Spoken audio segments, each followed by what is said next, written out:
반갑습니다. 오늘 이 자리 소개를 받고 굉장히 좀 가슴이 좀 뭉클거렸습니다. 오늘 이 젊은 식구들을 만나서 소통할 수 있는 기회를 가지게 된 것이 개인적으로는 굉장히 큰 영광이고, 또 지역의 많은 숙제 가운데 하나가 여러분들 같이 이렇게 창의적이고 혁신적인 젊은 인재들이 지역에서 활짝 날개를 펴고 진짜 미래를 꽃피우고 해야 되는데, 그런 역할을 하는 여러분들 보니 굉장히 마음이 뭉클하고 좀 기대가 됐었다, 이런 말씀을 좀 드리고요. 두 번째는 제가 여러분들하고 그렇게 소통할 만큼 제 인생이 그렇게 책으로 엮여질 만한 가치가 별로 없습니다. 없는데 또 김야원 박사가 꼭 이렇게 시간을 내달라고 해서 저는 그냥 책보다는 그냥 여러분들과 한번 소통하는 시간을 가지고 싶다. 또 그런 소통을 지금까지 제가 살아오면서 남들에게 이제 공개적으로 또는 떳떳하게 하지 못했던 이야기들을 몇 가지 좀 대목 삼아서 좀 하려고 그래요. 이것은 현재 한국 사회가 안고 있는 어떤 구조적인 문제하고도 관련되어 있고, 또 어떤 개인이 살아오면서 나름대로 가지고 있는 개인적인 프라이버시와 관련되는 문제도 있고, 이렇게 해서 몇 가지 제가 뭐 사전에 그 간단하게 요약 자료를 드린 것은 봤을 테고요. 그거하고 별 관계없이 내가 몇 가지 대목해서 좀 얘기를 좀 하려고 그럽니다. 뭐 제가 살아온 게 여러분들이 그렇게 좀 모범이 될던가 뭐 그런 거는 별 없을 건데, 하여튼 저는 이렇게 살아왔다는 걸 좀 말씀드리고 싶은 게, 어 제가 어릴 적에는 다소 시골에서 좀 뭐 유복하진 않았지만 그 부모님 덕분에 좀 기는 안 죽고 살 수 있을 정도였습니다. 그래서 초등학교 이렇게 다닐 적에는 그 여학생들 고무줄 놀이하면 뭐 좀 끊기도 하고 이렇게 짓궂게 이렇게 지냈던 그런, 예? 그래도 이제 그 아버지 입김이 조금 세서 그 여학생들이 내한테 자꾸 뭐라 그럴까 좀 불만이나 이런 거 말하지도 못하고 이렇게 기죽어 지내야 되는, 어떻게 보면 좀 이렇게 개구장이 뭐 이렇게 자랐습니다. 중학교 2학년 때 아버지가 갑자기 이제 암이 걸렸었어요. 그때부터 그 시골에서 그 아버지의 존재는 굉장히 크고 진짜 무겁고 뭐 절대적이었었는데, 그 아버지가 집에 누워 계시면서 이제 온 집안이 이제 굉장히 그러다가 한 2년 이렇게 투병하시고, 고등학교 내가 1학년 4월 달에, 음력 4월에, 그러니까 어제 제가 아버지 제사를 시골 갔다 왔으니까 지금으로부터 한 30한 한 5년쯤 전이죠. 아버지 돌아가셨어요. 이게 이제 제 인생에는 굉장히 크게 이렇게 좀 바뀌게 되는, 그러니까 어릴 적에 좀 깊이고 잘 살다가 이렇게 갑자기 큰 이제 산이 기둥이 무너져 버리니까 기댈 곳도 없고, 그때 뭐 저희 형제다 하더라도 다 이제 어리잖아요. 굉장히 어리고 제일 맏형이 이제 뭐 20살, 자 24살 뭐 이렇게 됐을 때니까 뭐 여러분들보다 나이가 어리죠. 그러니까 그 어머니하고 이제 가정을 이끌어 가야 되는데, 또 전 애들 형제들 전부 이제 고등학교 대학 학교 다녀야 되고, 또 학비 걱정부터 해서 여러 가지가 그때부터, 한편으로는 형제간의 우애가 굉장히 좋아졌고요. 그러면서 이제 삶에 대한 어떤 역경을 경험하면서 전투력이 좀 굉장히 좋아졌다, 이런 면이 있고, 다른 한편으로는 진짜 그 젊을 때 가져야 되는 미래에 대한 어떤 희망, 뭐 도전 정신, 뭐 이런 것들을 가지기가, 왜냐하면 급히 이렇게 살아가는데 신경을 많이 쓰다 보니까.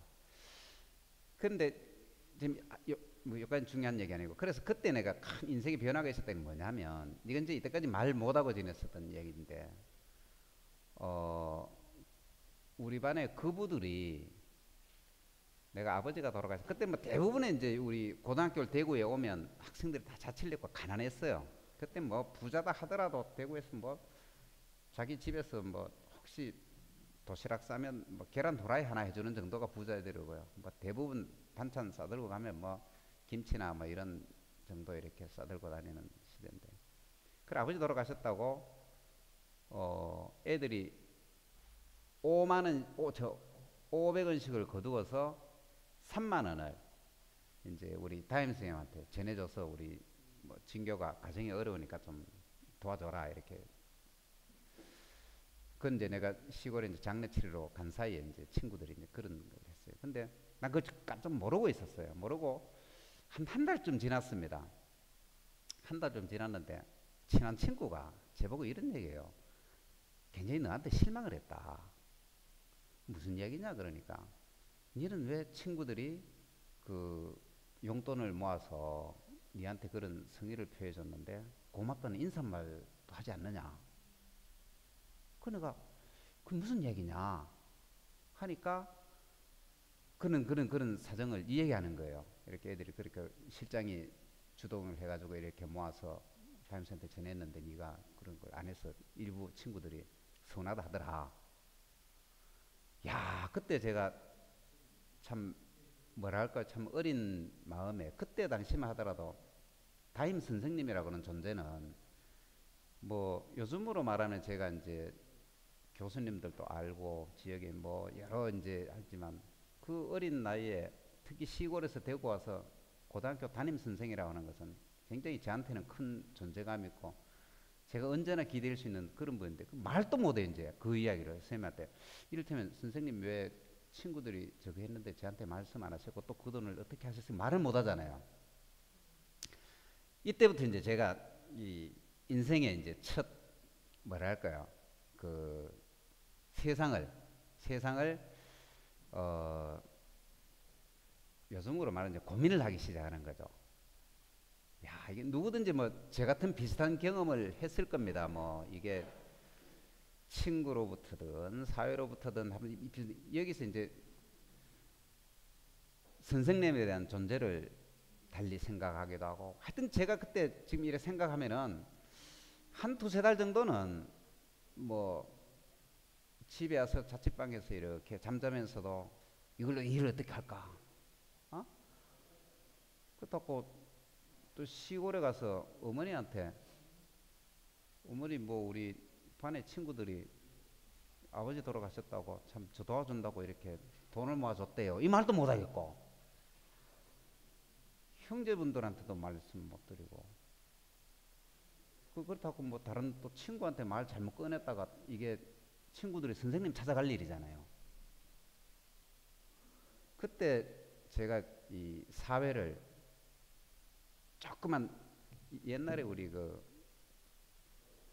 우리들의 일그러진 영웅이라는 그런 소설 비슷하게 참 그 젊은 아이였지만 굉장히 사회의 한 단면을 또 사회의 한 구조를 총체적으로 이해할 수 있는 기회가 됐었다. 그거 하나가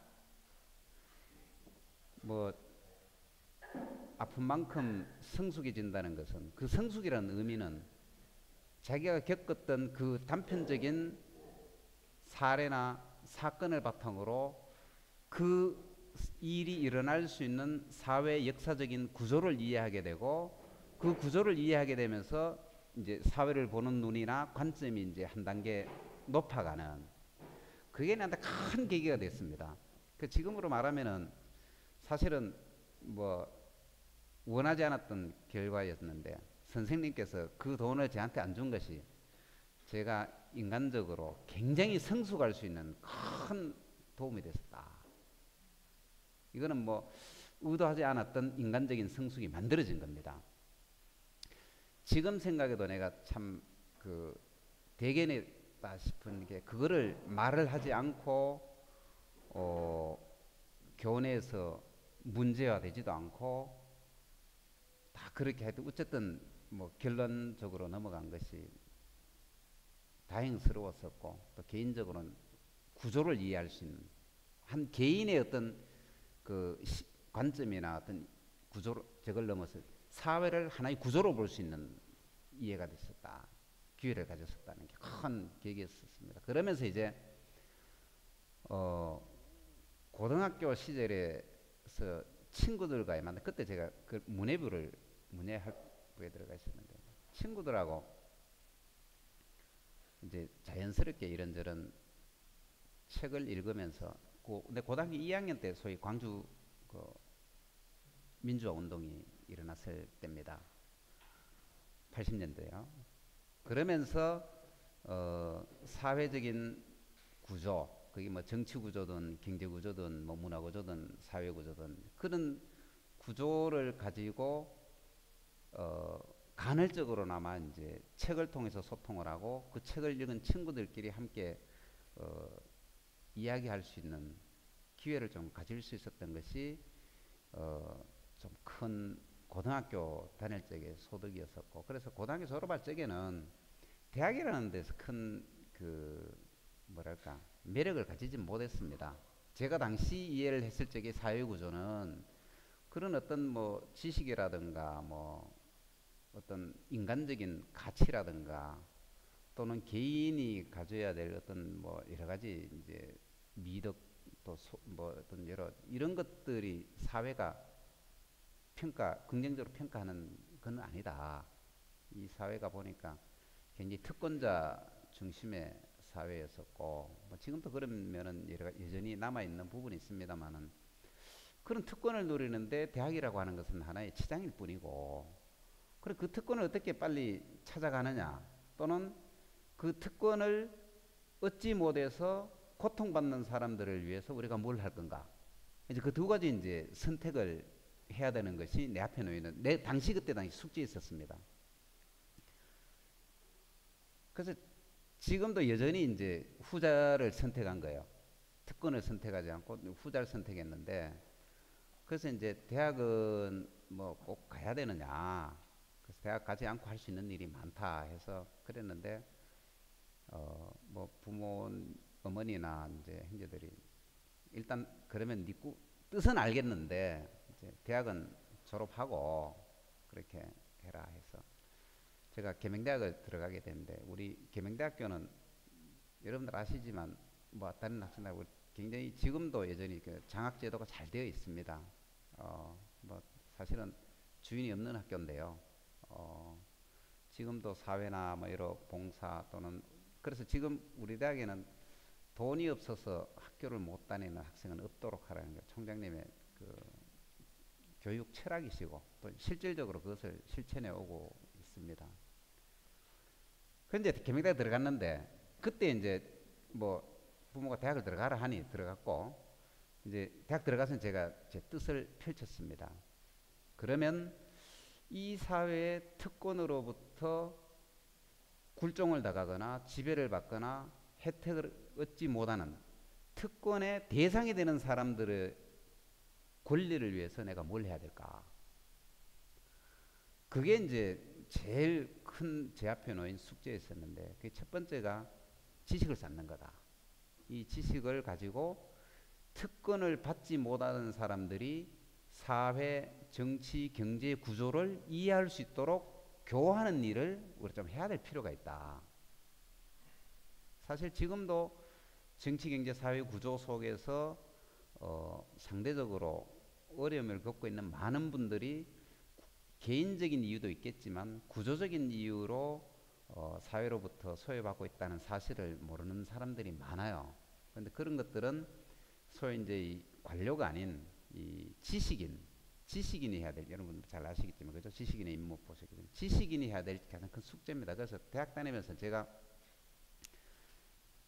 지금도 그렇지만 여러 사회 또는 정치 경제 학과 관련된 그 소위 요즘으로 말하면은 옛날로 말하면 그 뭐 사회과학 뭐 독서라고 표현하는데, 요즘은 여러분들 그런 책 읽는 선수들이 많지 않은 것 같아서 내가 약간은 좀 그런데, 그런 책을 많이 읽으면서 제가 지금도 이렇게 옛날에 한 6년 전에 우리 계명대학에서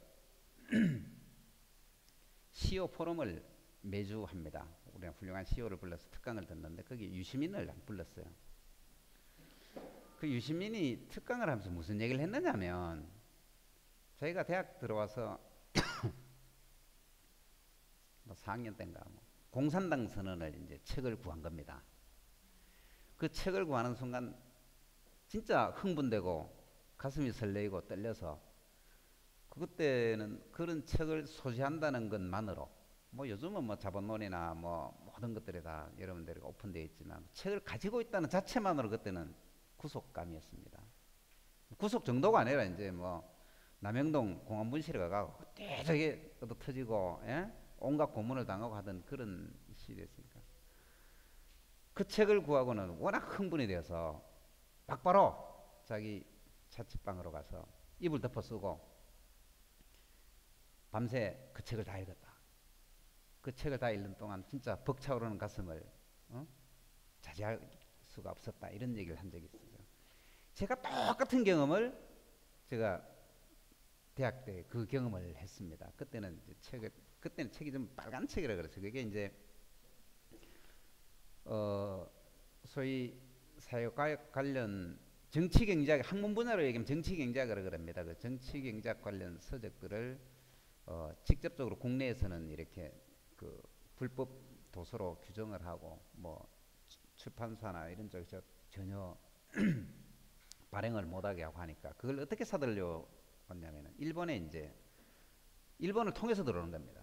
일본을 통해서 들어오는 책과 풀은 이제 다 없애고 들어오거나 없애가 들어와 가지고 그 배나 이런 걸 통해서 이제 어떤 물건 속에 숨겨 들어오는 거죠. 숨겨 들어오면 이제 복사집에서 그걸 복사를 해서 끝풀은 이제 빨간 이제 종이로 끝풀에서 붙는다고 해서 그래서 이제 빨간 책이라 그래요. 저도 그런 빨간 책은 이제 공산당 선언을 막세 공산당 선언을 저도 비슷하게 이제 저도 역시 쉬지 않고 한번 봤던 그런 기억이 있습니다. 그걸 읽으면서 야, 이 청년 막스가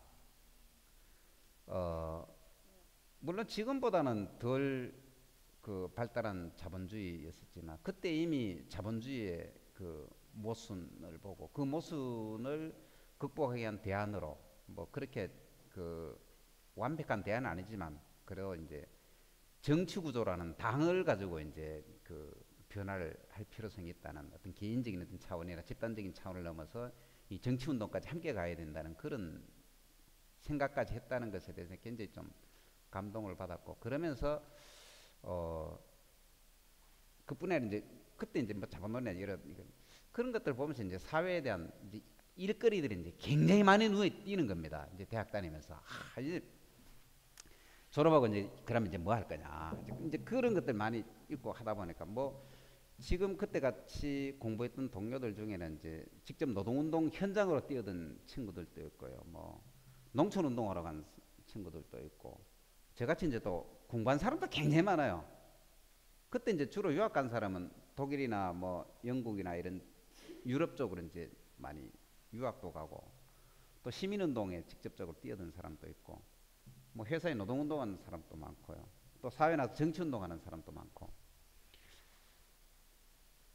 그러면서 80년대가 아마 그 여러분들 잘 아시겠지만 대한민국으로 본다면은 6, 70년대가 산업화의 큰 이제 틀이 만들어지고 대한민국의 오늘날과 같은 어떤 경제 기반의 뿌리가 내려졌었다면 정치적인 민주주의 또 사회적 민주주의 이런 것들의 뿌리가 이제 80년대에 저는 내려졌다 이렇게 봅니다.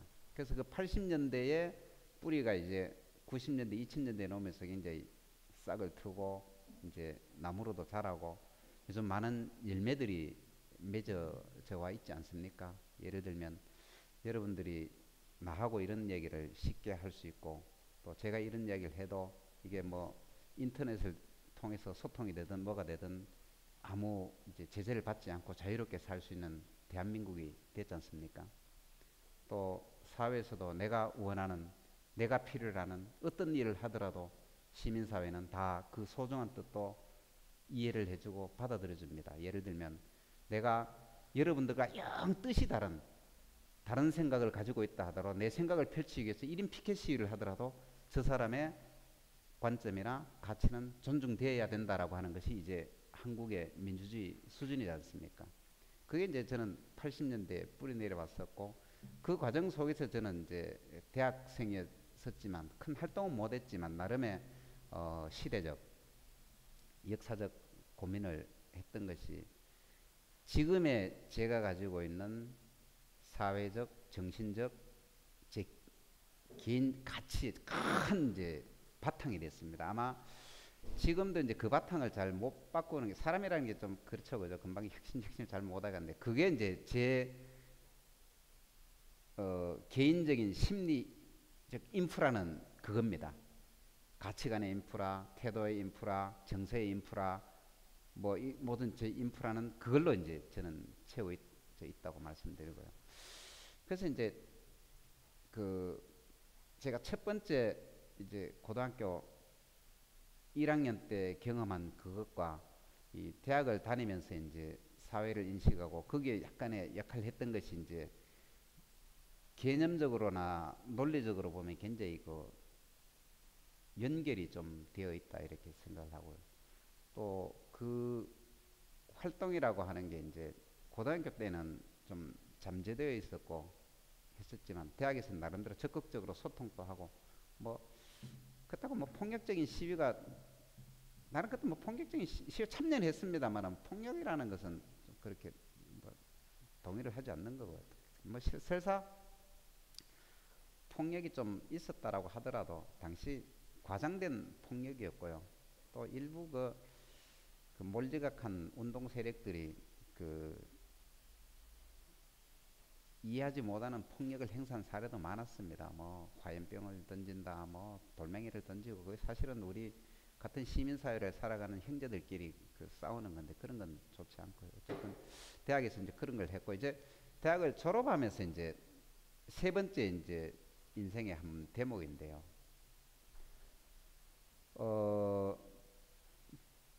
아까 얘기한 대로 이제 대학을 졸업할 때 좀 80년대 제가 89년 2월 달에 대학을 졸업했습니다. 그때 어 같이 운동을 하기보다는 하여튼 그런 시대적 고민을 했던 사람들이 진로라고 하는 게 뭐 그중에 굉장히 가까운 친구는 지금 울산에서 그 시의원 민주노동당 시의원 하기로 민주노동당 뭐 그 뭐랄까 교육원 원장도 하고 하여튼 그런 네트워크가 좀 있는데 뭐 하여튼 제가 갈 길은 찾아가야 되잖아요. 그래서 제가 4학년 때 이제 고민을 했어요. 아, 나는 그러면 어디로 갈 거냐. 뭐 사실은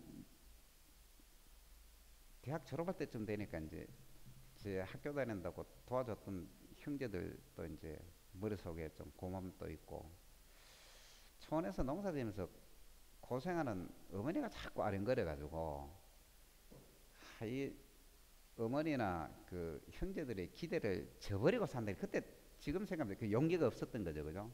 제가 사실은 바로 그 실천 운동을 하는 것이 사실은 그때 시대적 요구였었는데 개인적으로 보면은 그런 실천 운동을 못하고 제 편한 길을 선택한 겁니다. 지금 그때 같이 공부하고 했던 동료들한테도 대단히 미안한 부분이 지금도 여전히 남아 있습니다. 그거는 그때 내가 실천운동에 먼저 뛰어들었으면은 하루 좀 더 빨리 사회 정치 경제 구조로부터 고통받는 사람들이 좀 더 깨어날 수 있었고 할 기회가 있었을 텐데 나는 진학의 길을 선택을 했습니다. 좀 어떻게 보면은 사치를 부린 거죠, 사치. 대학원 진학을 해서 이쪽 그 소위 좌파 공부 좀 더 하겠다. 여러분들 사실 좌파 공부가 굉장히 어렵습니다. 혹시 공부 좀 해보신 분들이 있는지 모르겠지만 그 자본론이나 이제 정치경제학 관련 서적들, 심리학, 사회학, 문화인류학 기본적인 또 공부 좀 해야 되고요. 그때부터 제가 굉장히 교만해지고 인간이 좀 잘못됐다고 생각해요. 그래서 이제 그런 지식들을 이용해서 이제 자꾸 뭐라 그럴까 사실은 인간의 삶의 본질은 변하지 않는데 그런 지식들을 뭐 교묘한 개념이라든가 어떤 이론들을 동원을 해서 자꾸 타인을 설득하려고 덤비고 또 그런 것에 대한 어떤 관점이나 지식들을 자꾸 뭐 뽐내려고 하고 막 이런 것들 제가 좀 느꼈어요. 때로는 그 이제 짧은 한 2, 3년의 시간이었지만 저도 뭐 한 인간이라 그렇게 겸손하지 못했고요. 그래서 대학 원 다닐 적에는 석사 과정 때는 좀 그 이전까지 하고 또 다른 이제 지형에서 살다 보니까 이제 내 수업이나 이제 하는 토론 이제 본격적인 이제 말 그대로 좌파 공부를 하는 겁니다. 뭐 이를테면 막스 레니니즘 속에서 이제 트로츠키가 이 볼셰비키 혁명 이후에 이제 이 렌닌 또 렌닌 그 이후에 트로츠키의 이제 역할 그런 역할들을 우리가 어떻게 이해를 해야 되고 가야 되느냐 뭐 굉장히 구체적인 사회 변혁의 이제 이론까지 들어가는 겁니다. 그러면서 이제 뭐 사실 그런 것들은 전공을 하거나 관심을 가지고 공부를 하지 않으면은 이렇게 남들 잘 모르는 거거든요. 근데 석사과정 2년 동안 하는 동안에는 뭐 그런 공부를 하면서 나름에 좀 빠져 있었고 또 그때 뭐 주변 친구들이나 이런 쪽에 아까 얘기한 대로 좀 그 얄팍한 지식을 가지고 좀 뽐내지 않았나라는 그런 좀 거만함도 좀 있었다는 그런 개인적인 좀 반성도 있었어요. 그래서 박사과정 갈 적에는 이제 시대 환경이 사실 또 많이 바뀌었어요. 이제 90년대 한 뭐 초중반이 되다 보니까 사실 민주화의 큰 틀도 바뀌어졌고 이제 먹고 사는 문제가 이제 눈앞에 다가오고 이래서 박사과정 하면서는 이제 그 소위 이제 비제도 경영학을 하다가 소위 이제 이해가 되실란가 모르겠습니다. 비판 경영학을 했다고 보시면 됩니다. 이를테면 제가 석사과정까지 공부하는 것은 기업의 근로자들의 이익을 대변할 수 있는 이론을 연구를 한 거예요. 근로자. 그래서 이 근로복지 개선을 위한 어떤 방안들, 근로자들이 어떤 그 기업의 지배 구조로부터 이렇게 좀 해방될 수 있는 어떤 기제들, 뭐 그래가지고 우리가 뭐 노동에 관한 연구, 뭐 여러 가지 좀 통해서 그러다가 이제 박사과정 가면서 이제 이게 또 바뀐 게 이제는 경영자를 위한 이제 소위 경영학을 하게 된 겁니다. 이제 소위 비판 경영학에서 그냥 소위 일반 제도권 이제 경영으로 친경영 쪽으로 경영학을 공부하게 된 거죠. 그래서 경영전략을 했었는데 그때 이제 역시 또 인생에 이제 이게 제가 지금 생각해도 그래요. 만약에 학부 때 가지고 있었던 그 관점이 계속 가지고 살았으면 참 좋겠다 싶었는데 그 대학원을 선택한 것이 내가 참 어떻게 보면은 그 여러분들은 내가 지금 뭐 학교 교수를 하고 있으니까 선택을 잘했다 이렇게 생각할지도 모르. 난 지금까지 그걸 잘했다고 생각해 본 적은 별로 없었습니다. 그러면서 제가 인간이 굉장히 좀 뭐랄까 좀 물상화되었다 그럴까요? 굉장히 상품화된 시각을 가지게 된 뭐 그런 것들 내가 크게 비판을 했었는데 내가 어느 날 지나고 보니 그런 생각을 하면서 이제 인생을 몇 년 살았더라고요. 그러면서 이제 지금도 그 생각은 큰 변화가 없는데 여전히 내가 경영학을 했지만 결국 이제 궁극적으로 근로자들의 이익을 향상시키는 건 결국은 기업의 경쟁력이 굉장히 중요한 그 바탕이 돼야 된다. 그거 없이 요즘 많은 경우 노동운동하는 사람들이 기업의 경쟁력을 무시하고 그 노동 인권만 자꾸 강조하다 보니까 기업이 부도나면 의미가 없지 않습니까?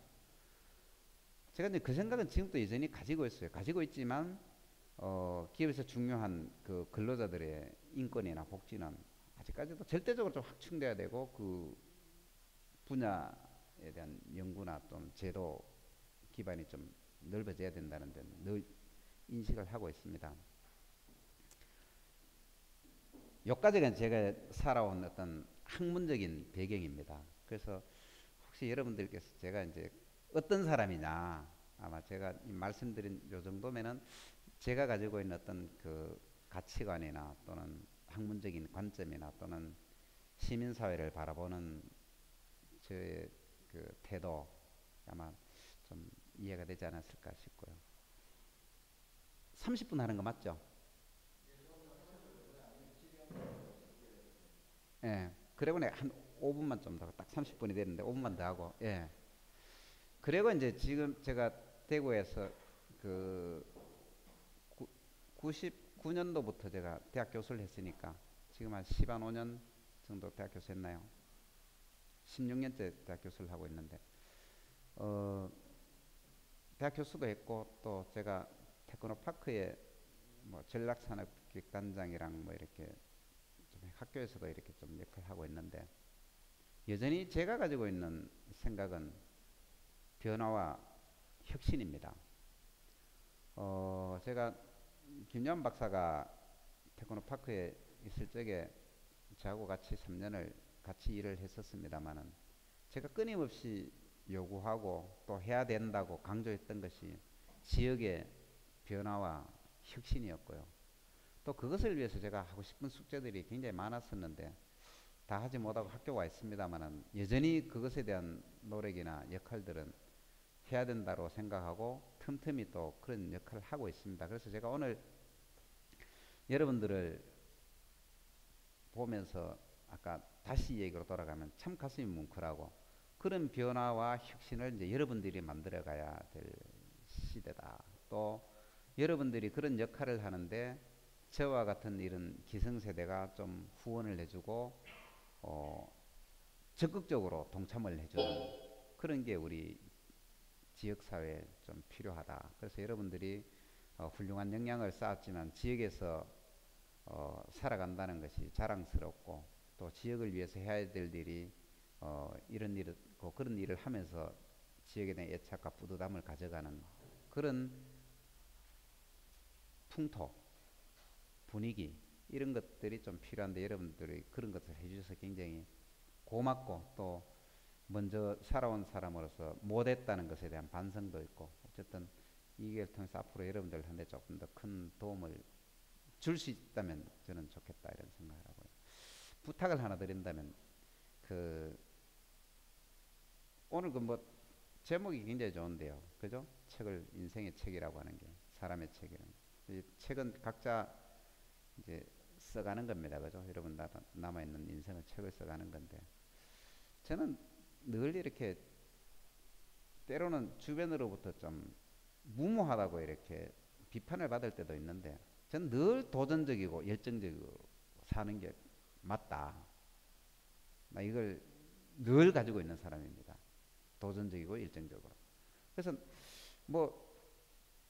이런 거 있잖아요. 해야 된다. 그것에 대한 고민이 좀 있고 해야 된다라고 결정을 내는 순간은 그 다음부터는 제가 굉장히 앞뒤 돌보지 않고 좀 저돌적으로 가는 그런 스타일입니다. 저돌적으로 가다가 이제 실패도 많이 하고 하지만 그런 열정이 좀 필요하지 않을까 이러고 특히 여러분들 같은 경우는 그런 저돌성을 좀 보여서 실패를 좀 하더라도 아까 제가 얘기한 것처럼 오히려 그런 실패를 하고 좌절을 하고 그러면서 이제 사회를 좀 구조적으로 이해를 하게 되고 한층 성숙된 사회인으로 좀 발전할 수 있는 계기가 되지 않을까. 그 부탁 좀 제가 부탁을 한다면 좀 드리고 싶습니다. 여기까지 하겠습니다. 혹시 질문이나 뭐 있으면 좀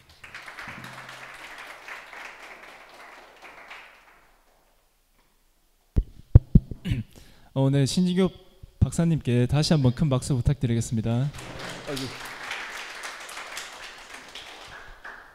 네, 시간이 많이 없어서 저희가 신진교 교수님의 여러 가지 삶에 살아오셨던 삶의 과정 중에서 일부만 들었던 것 같아서 많이 아쉽더라고요. 그래서 지금 이제 7시에 저희가 식사를 하러 갈 예정이거든요. 그래서 가기 전에 여러분들이 이제 교수님에게서 또 다른 궁금한 점이라든지 또 교수님이 어떻게 살아오셨는지에 대한 인생에 대한 궁금한 점 있으신 분들은 질문해 주셔도 좋고요. 아니면 교수님께 말씀을 듣고 내가 느낀 점이라든지 또 이런 것을 같이 공유하고 싶다라고 하시는 부분들이 있으시면 내 앞쪽에 나오셔서 말씀해 주시면 좋을 것 같습니다. 혹시 용감하게 가장 먼저 나와서 네, 소감이라든지 말씀해 주실 분들이 계신가요? 네.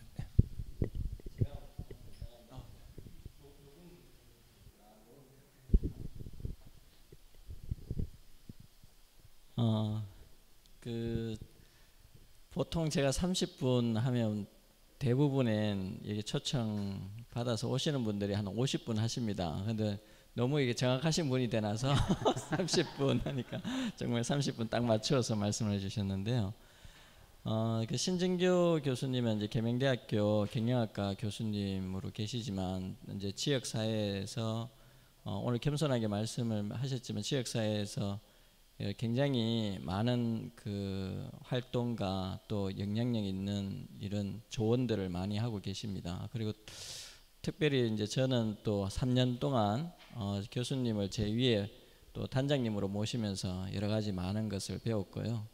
사실은 오늘 조금 그 예전에 그 학문적으로 심취하셨던 그 어떤 노동운동이라든지 그런 부분에 대해서 이렇게 이야기를 하셔서 조금은 딱딱하게 느껴졌을지도 모르겠는데요. 가까이에서 이렇게 뵈면 굉장히 위트가 넘치시고 재미있는 분이십니다. 그래서 여러분들이 그 교수님께 좀 여러 가지 다방면에 걸쳐서 좀 질문을 던지시면 아마 재미있는 이야기가 많이 준비되어 있으니까요. 여러분들 편안하게 질문을 하시고 또 같이 나눌 수 있는 시간이 됐으면 좋겠습니다. 감사합니다.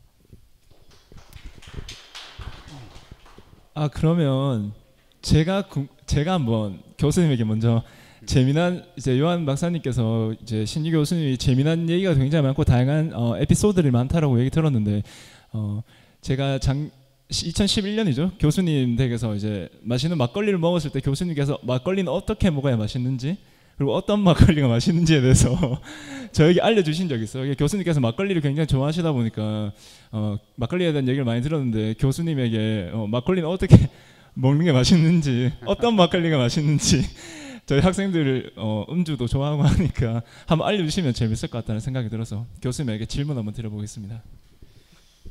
막걸리 요즘 좋아하는 친구들이 별로 없는 것 같은데 제가 그 술을 좋아한 거는 대학 다닐 적에 자연스럽게 이제 사람들하고 토론하는 기회를 많이 가져다 보니까 뭐 음료수보다는 그때부터 이제 술을 좀 했고요. 제가 술을 이렇게 하다 보니까 가장 정직한 술이 과연 뭐냐? 가장 정직한 술. 그게 제가 보니까 막걸리였어요. 막걸리. 왜 막걸리냐? 요즘 시중에 판매되는 막걸리가 여러 이제 첨가물들이 많이 들어가서 이제 소비자들이 기호에 맞게 이렇게 막걸리 맛을 내는데 그 첨가물을 넣지 않는다 그러면 막걸리는 진짜 순수 그 쌀이나 밀가루에 물을 섞은 겁니다. 그래가지고 발효가 될 수 있도록 누룩을 넣어서 이제 한 4, 5일 정도 발효를 딱 끝나면은 그게 음식이죠. 아주 순수한 술입니다. 정직하고 순수한 음식이자 술입니다. 그래서 이제 이 화학주나 이런 다른 술을 먹으면은 우리가 녹차나 차를 마시면 사람이 좀 이렇게 차분해지고 좀 정연해지지 않습니까?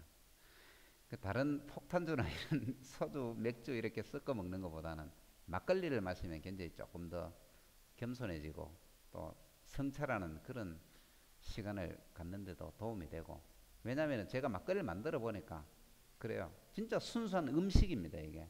예. 그래서 그렇고요. 막걸리는 여러분들 혹시 시중에서 먹는다면 그 제일 편하게 볼 수 있는 방법은 유통기한을 보세요. 유통기한이 짧으면 짧을수록 좋은 술입니다. 그 뭐 6개월, 1년 이래 되는 거는 막걸리가 아까 말씀드린 발효 음식인데 이 막걸리가 잘 발효되고 만들어 술이 익는다 그러죠, 그죠? 그 술이 익고 나면 그 유산균이 굉장히 많아요. 그 유산균이 야구르트의 한 100배 정도가 있다 그럽니다. 근데 그 유산균이 그대로 있으면 오래 유통이 안 되잖아요. 변질되잖아요. 그 변질되면 이제 나중에 식초로 가는데 오래 유통되는 막걸리들은 그 유산균을 쉽게 얘기하면 멸균 처리한 겁니다. 유산균을 다 죽인 술이에요. 그러니까 막걸리 본연의 그 살아있는 그 효소를 먹지는 못하는 거죠. 그렇게 시중에 막걸리 마실 적에는 그래서 대구의 불로 막걸리나 이런 게 좋은 술입니다.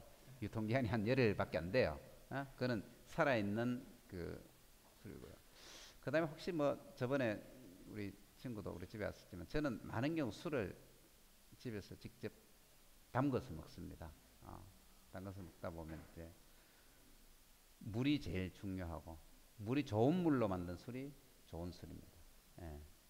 그래서 물 좋은 거는 뭐 제가 잘 모르겠어요. 우리 지역 같은 경우에는 뭐 어디가 물 좋은지 잘 모르겠는데 물 좋은 데서 만든 술을 여러분들이 먹으면 좋습니다. 예. 네, 제가 교수님한테 그 교수님 댁에서 이렇게 같이 막걸리를 마시면서 이런 얘기를 듣고 난 다음부터 저도 막걸리 먹을 때 철학이 생겼거든요. 그래서 항상 막걸리의 유통기한을 확인하면 불로 막걸리가 항상 주 한 일주일 정도가 되더라고요. 유통기한이. 그리고 막걸리 밑에 있는 찌꺼기 부분이 요즘엔 이거 없이 먹는 분들도 굉장히 많은 것 같은데 여기에 유산균이 굉장히 많다는 걸 알고 항상 막걸리 먹을 때 뒤집어가지고 이렇게 한번 이렇게 흔들어서 잘 비율을 섞어서 먹었던 기억이 나서 여러분들에게 한번 말씀드려봤습니다. 혹시 잠깐 네. 김치가 발효 음식이잖아요, 그죠? 김치가. 그러니까 사람 입맛도 이제 김치 금방 이렇게 버무린 김치 좋아하는 사람도 있지만 이렇게 좀 익은 김치 좋아하는 사람 있잖아요. 막걸리도 그래서 이 좀 더 발효된 막걸리를 먹으려고 하면은 불로 막걸리 사와서 좀 항아리나 이런 단지 속에 한 3, 4일 정도 더 숙성을 시켜보세요. 그냥 병에서 먹는 것보다 훨씬 더 진한 맛이 거기 또. 예. 네. 그러면 뭐 조금 제가 하나 더 질문해 보고 싶은데요. 그 508 모임에 이제 신진규 교수님께 초대 내셨을 때 마라톤 하고 계신 사진을 저희가 봤거든요. 그래서 신진규 교수님 예전부터 마라톤 하신다는 말씀 들었는데 지금까지 여전히 하시는 거 보니까 뭐 마라톤 하시게 된 계기라든지 또 마라톤에 대한 재미난 사연이 있으시면 하나 들려주시면 좋을 것 같습니다. 제가요 딸이 둘이 있는데 뭐 제 뜻대로는 안 되겠지만 혹시 나중에 결혼하겠다고 이제 남자친구를 집에 데리고 오면 제가 꼭 물어보고 싶은 게 제가 뭐 다른 어떤 분한테 들은 이야기인데 저도 그걸 하도 공감을 해서 항상 생각하고 있습니다. 그 남자친구도 꼭 묻고 싶은 얘기는 혹시 자네 규칙적으로 운동하는 거 있는가? 근데 꼭 물어보고 싶어요. 왜냐하면 운동이라고 하는 게 제가 운동을 해보니까 몇 가지 이제 삶에 대한 가르침을 주는데 제일 첫째는 운동 역시 아까 막걸리처럼 정직합니다.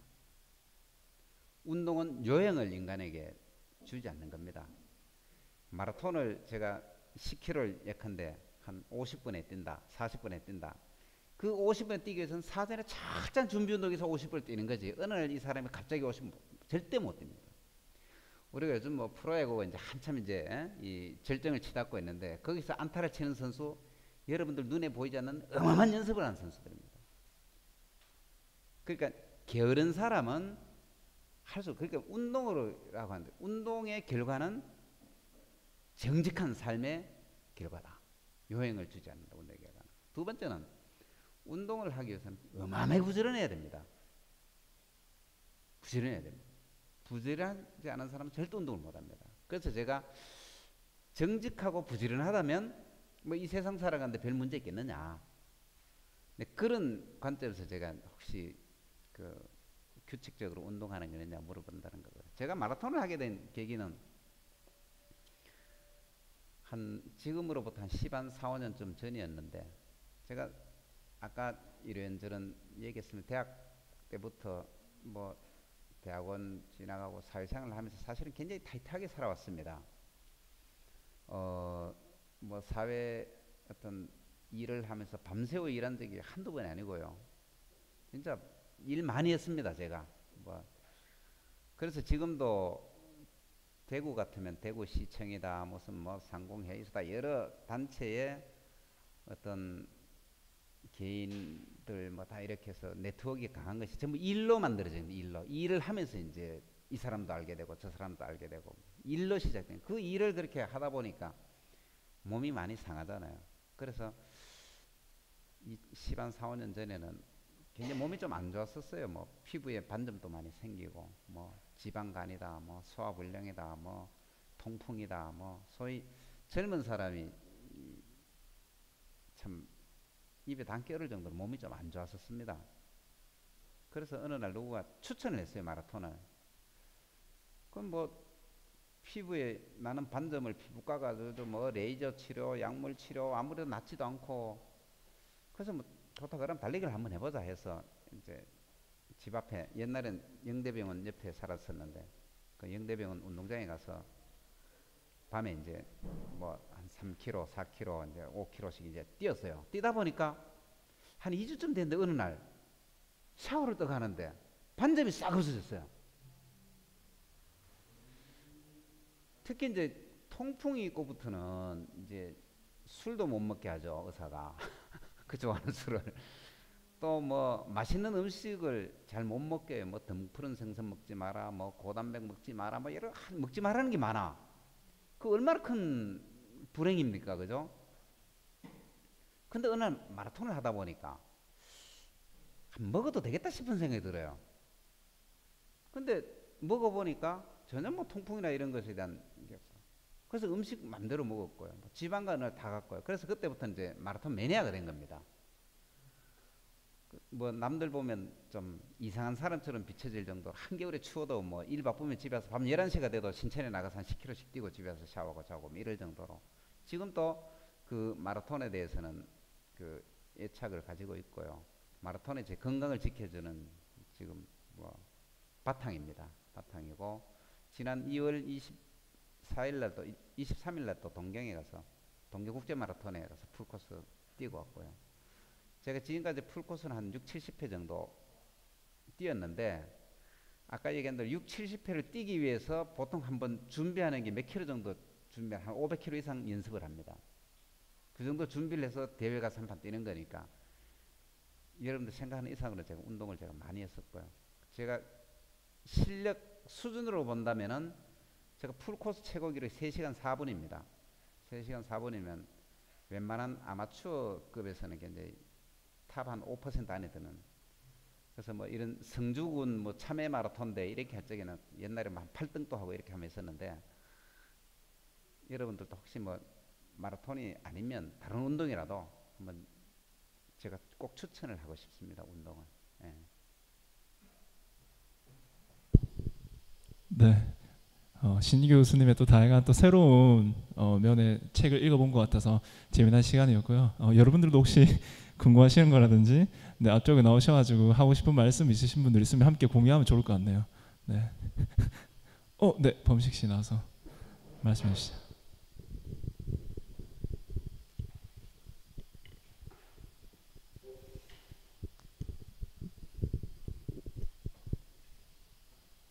네, 안녕하세요. 네, 저는 김범식이라고 합니다. 다름이 아니라 조금 재미없는 질문을 하려고 하는데요.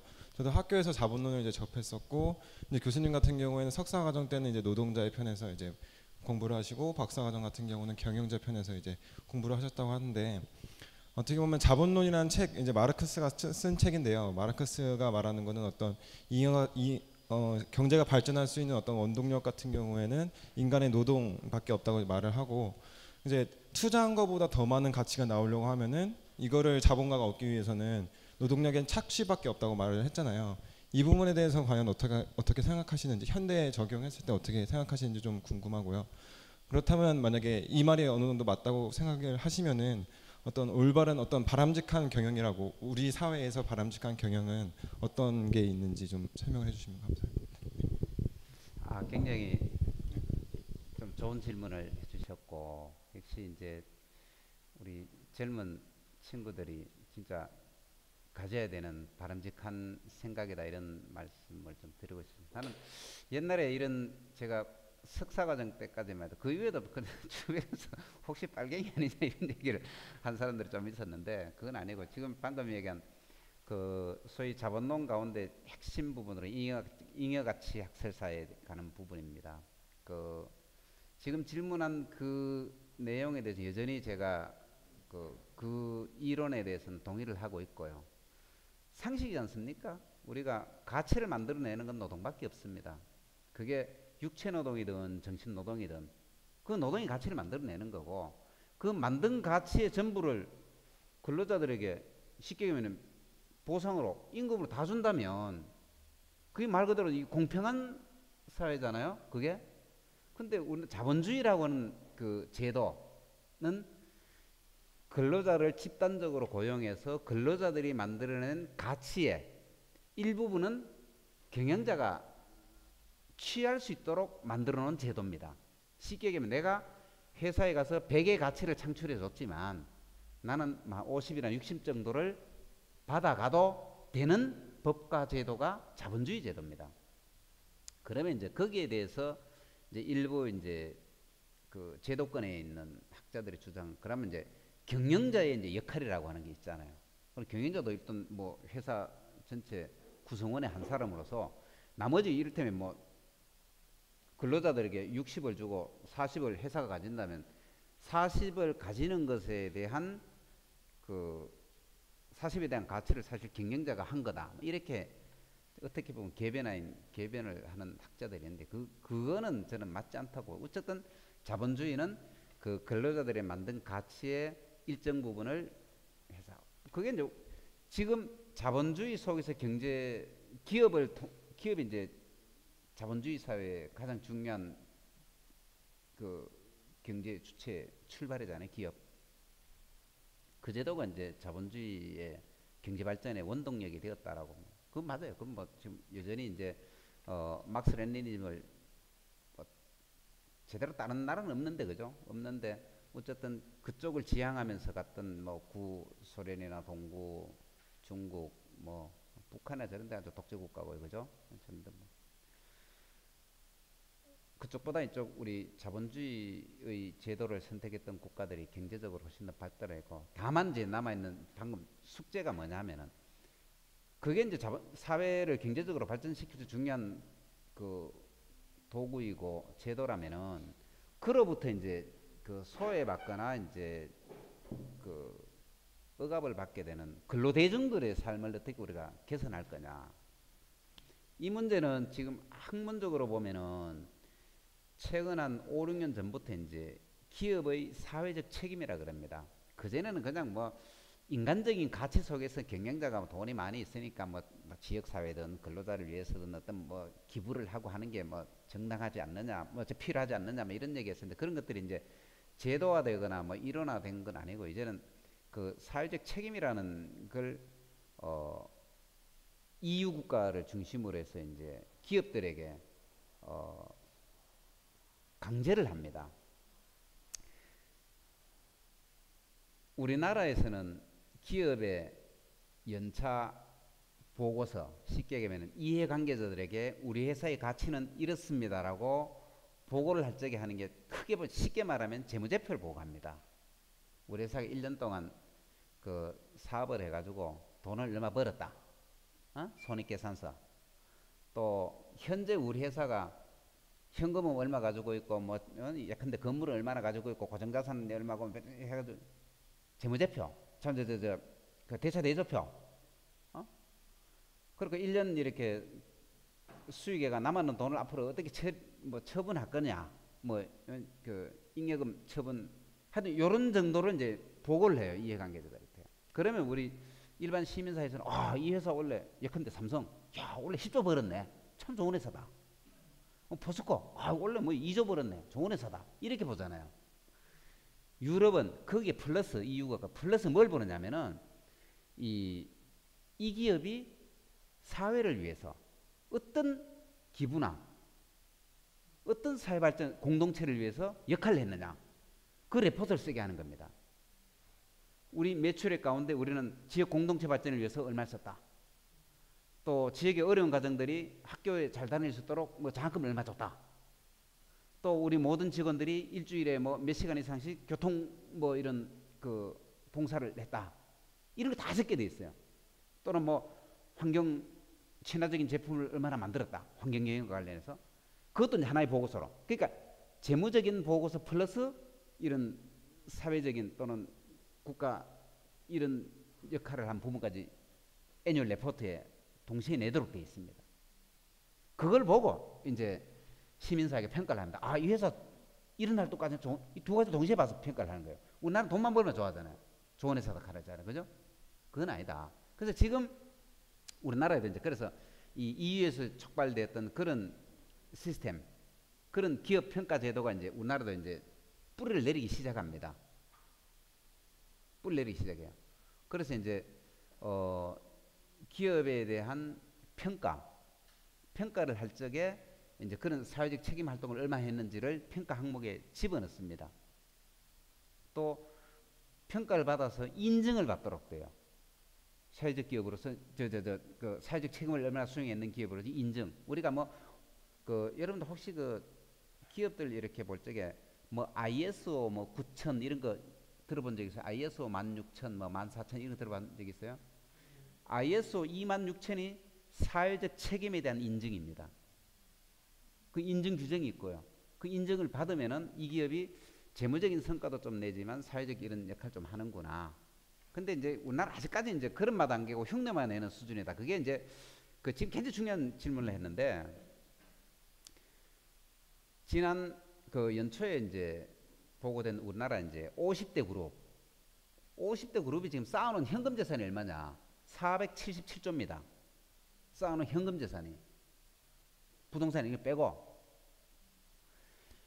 그러면 이제 이런 겁니다. 우리나라가 이게 좀 깊은 얘기로 가는데 한국 사회가 좀 한 단계 도약하는데 경제적 측면에서 극복에 대한 가장 큰 문제 중에 하나가 경제적 양극화입니다.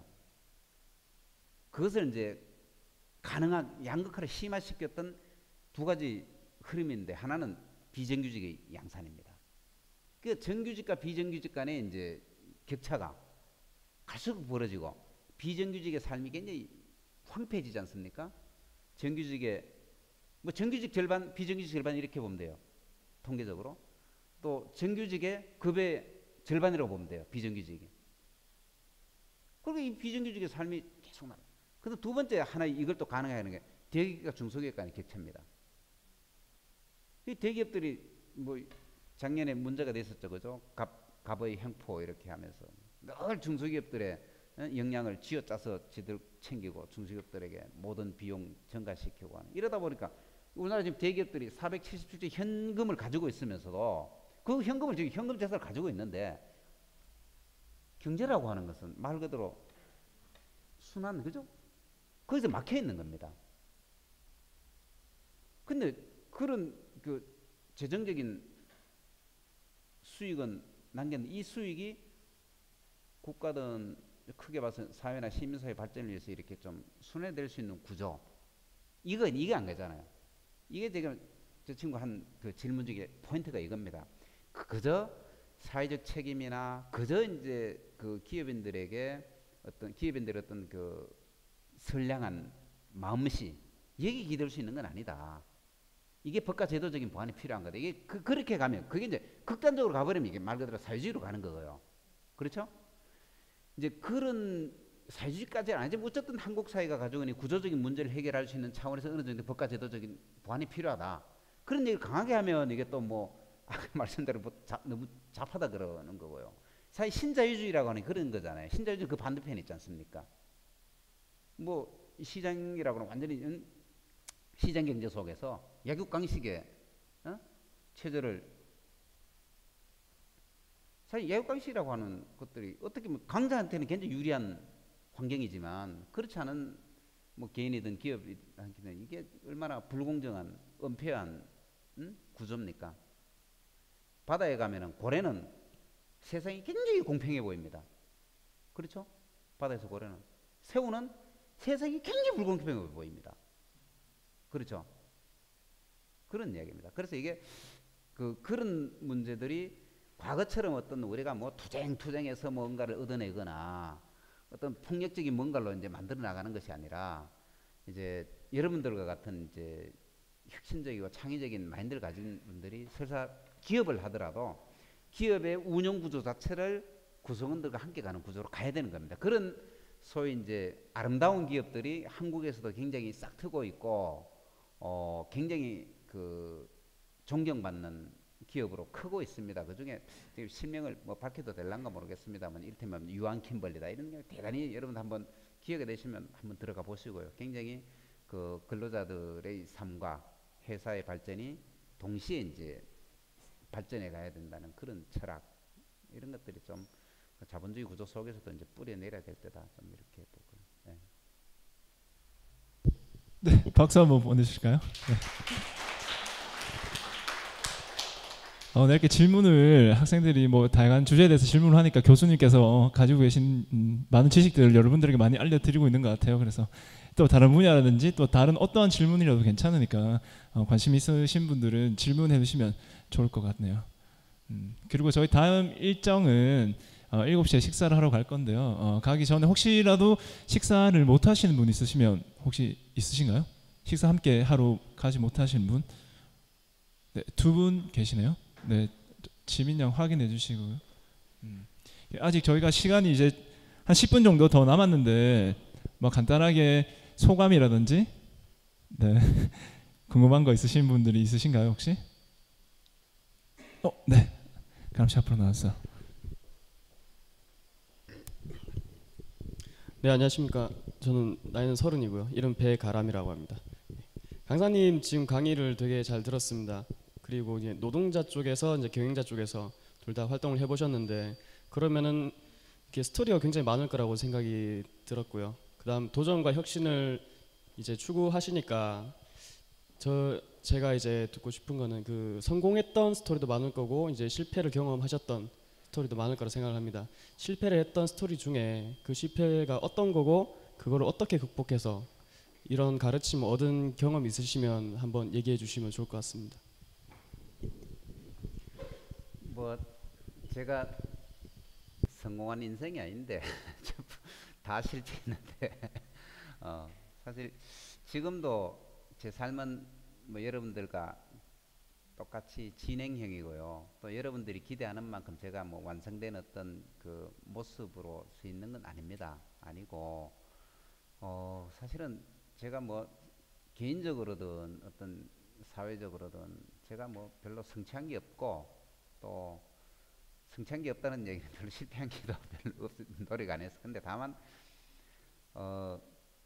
시도는 여러 번 해봤는데 이를테면 제가 테크노파크에 있으면서 뭘 한번 하려고 했느냐면은 여러분들과 같은 이런 그 창의적이고 혁신적인 마인드를 가지고 있는 사람들이 좀 네트워크를 형성해서 지역에 좀 변화의 바람을 좀 일으켜보자. 그럼 이제 개별적으로 만나서 이야기를 하면은 내용적으로는 다 동의를 합니다. 그리고 필요하다 하자 하는데 이제 그 사람들을 전체적인 동력으로 끌어내는데 제가 실패를 했어요. 아직까지 여전히 진행 중입니다. 아까 이야기한 대로. 그거는 제가 꼭 하고 싶고요. 그래서 오늘 아마 여러분들에게 무의식 중에도 몇 마디 던진 이유 중에 아마 그런 것에 대한 제가 바람이 있고 또 그런 그 네트워크 또는 모임이 지역에서 좀 활성화되기를 좀 기대하는 이제 욕구가 있습니다. 있는데 진행 중에서 제가 성공까지는 말 못하고 어쨌든 그거는 좀 해보고 싶고 혹시 여러분들이 한다면 제가 또 객체로서 또 참여해서 좀 도와줄 수 있는 부분도 있다고 생각을 하고요. 뭐 아까 말씀드린 제가 다 실패한 인생이어서 그렇습니다. 성공 뭐 끝까지 좀 연결시키기에는 제가 좀 과분하고요. 네, 그렇습니다. 네, 마지막으로 저희 김요한 박사님께서 하나 질문하고 네, 말씀 나누시죠. 뒤에 앉아 있다 보니까 그 옛날에 교수님과 그 같이 해외 출장을 한번 간 적이 있었어요. 그래서 유럽의 이제 대구 지역의 여러 가지 이제 산업 기술 문화를 융합한 큰 랜드마크를 기획하기 위해서 교수님 모시고 유럽 출장을 다녀왔었는데요. 그 유럽 출장 중에 이제 그 저녁 시간이 자유로우니까 이제 저녁 때 같이 교수님과 정말 그 아주 오붓하게 앉아서 이런저런 인생에 대한 이야기도 나누었던 게 생각이 납니다. 근데 제가 지금 명확하게 다 생각은 안 나는데 그때 교수님이 저하고 이야기를 이렇게 하시면서 그 옛날 있었던 이야기도 하시고 이러면서 김 박사 내가 지금까지 이렇게 살아보니까 인생이 이렇게 계획대로 다 안 되더라 하면서 그런 얘기를 하셨어요. 그러면서 그런데 또 인생이 계획대로 다 안 되는 게 어떻게 보면 또 그 돌이켜 보면 잘 된 것 같기도 하다 이런 얘기를 뜬금없이 그때 하셨거든요. 그래서 지금 아마 이 나이 때 20대 후반 또 30대 초반에 있는 친구들이 어떻게 보면 항상 인생을 좀 치밀하게 이렇게 계획을 세우려고 이렇게 많이 노력을 하고 또 계획대로 뭔가 안 됐을 때 또 상심도 큰 것 같습니다. 그래서 그런 면에서 교수님이 이야기를 해주시면 좀 도움이 되지 않을까 생각이 듭니다. 이 문제는 제가 좀 말씀드릴 수 있을 것 같아요. 제가 우리 학교에서 저도 이제 교수지만 선배 교수들이 많잖아요. 선배 교수 가운데 이제 저의 멘토 교수님이 계십니다. 그분이 제가 뭐 실명을 거론해서 될란가 모르겠습니다. 제 건업 교수님이라고 지역사회 역할을 많이 하시고 또 학문적으로나 뭐 인생에서나 저한테 큰 선배시고, 이분하고 이제 뭐 식사를 하거나 뭐 하면 대화를 많이 하고 학문적인 이야기도 많이 하는데, 그분이 이제 재작년에 스캣이라는 책을 썼어요. 스캣. 그 책의 내용이 뭐냐면은 기업의 경영자들이 항상 우리 1년 연초되면 사업 계획을 수립하잖아요. 사업 계획대로 1년에 경영을 하느냐? 아니라는 겁니다. 우리 많은 경우 계획에 의해서 이루어지는 비즈니스는 없더라. 순간순간에 맞닥뜨려지는 환경이나 구조가 늘 새로운 거고, 늘 새롭게 그 순간에 환경에 맞게 의사결정을 해야 되는 상황이다. 축구 선수가 볼을 몰고 이제 상대편 진영으로 볼을 몰고 갑니다. 상대 수비수가 어떻게 플레이를 하느냐에 따라서 내가 취할 수 있는 행동은 바뀌어져야 되잖아요. 사전에 플랜드 플레이는 안 되잖아요. 그렇죠? 기업의 경영이라는 게 그렇다는 겁니다. 우리의 인생이라는 것도 의도되었던 또는 계획되었던 그거대로 인생이 만들어지지는 않게 돼 있는 환경이라는 거예요. 지금 김 박사님, 지금도 아까 내가 늘 실패하고, 그 내가 뭐 어떤 계획을 내서 한 것이 그 계획대로 주변 환경이 만들어지고 이렇게 가는 경우는 별로 많지 않습니다. 저는 교수님 좀 어르신들 모시고 이제 인생 얘기를 듣는데, 뭐 나는 30대에 무슨 생각을 해가 우여우여 해가지고 40대에 뭘 읽고 그 뜻을 뭐 60에 일하고 나 별로 믿지 않는 사람입니다. 예컨대 내가 무슨 대기업의 회장이 됐다. 회장이 되는 길은 순간순간 맞닥뜨려지는 의사결정을 그 환경에 핏되게 적합하게 해서 비즈니스를 성공적으로 만들어간 거죠. 30이 된 내가 60대의 내 모습을 그려가면서 그려갔다는 것은 그런 환경이 그렇게 만들어지지 않습니다. 60대의 자기 모습을 역으로 꽤 맞추는 거죠. 미사여구를 통해서. 난 그런, 여러분들도 지금 현재 위치는 사람보다 비슷할 겁니다. 똑같을 겁니다. 그래서 역시 또 창의성을 말씀합니다. 순간순간 우리에게 주어지는, 그렇다고 해서 뭐 단기적이든 장기적인 계획이나 어떤 비전을 가지지 말라는 얘기는 그건 당연히 가져야 되고요. 그러나 그런 것들이 내가 항상 의도한다, 진짜 인텐디드 그런 라이프가 보장되지는 않습니다. 보장되지는 않아요. 그래서 순간순간 창의적으로 시대적이든 시대적인 환경적인 요구에 잘 부응하는 나의 창의적인 적응 연습, 이런 것들이 좀 필요한, 그런 적응들을 창의적으로 지속적으로 해나갈 적에 개인도 성장을 하고 경쟁력도 가지게 되고 또 기업도 또 그렇게 되는 거고요. 난 그렇게 보는 사람입니다. 그래서 너무 계획된 삶에 집착하다 보면은 고집을 넘어서 좀 아집스러워지고요. 또 주변에 그 함께할 사람들이 자꾸 적어집니다. 제가 아까 뭐 노동운동 이런 얘기를 했습니다만은, 내가 만약에 대학 다닐 적에 그 생각을 가지고 이때까지 자꾸 그래 산다 하면 얼마나 여러분들이 제가 볼 때 딱딱하고, 저 양반 뭐 80대 가 살지, 와 21세기 이 시대에 와 이런 얘기 하고 한단 말이야. 이래 되가 아니겠습니까? 그죠? 그렇죠? 그렇습니다. 예.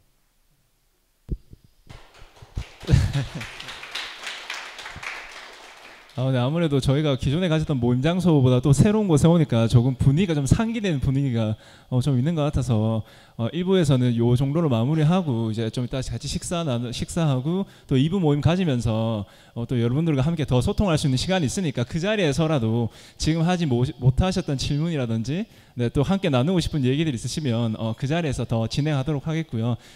저희 다시 한 번 더 오늘 5월달 스승의 날을 기념해서 와주신 신종교 교수님에게 큰 박수 한번 부탁드리겠습니다.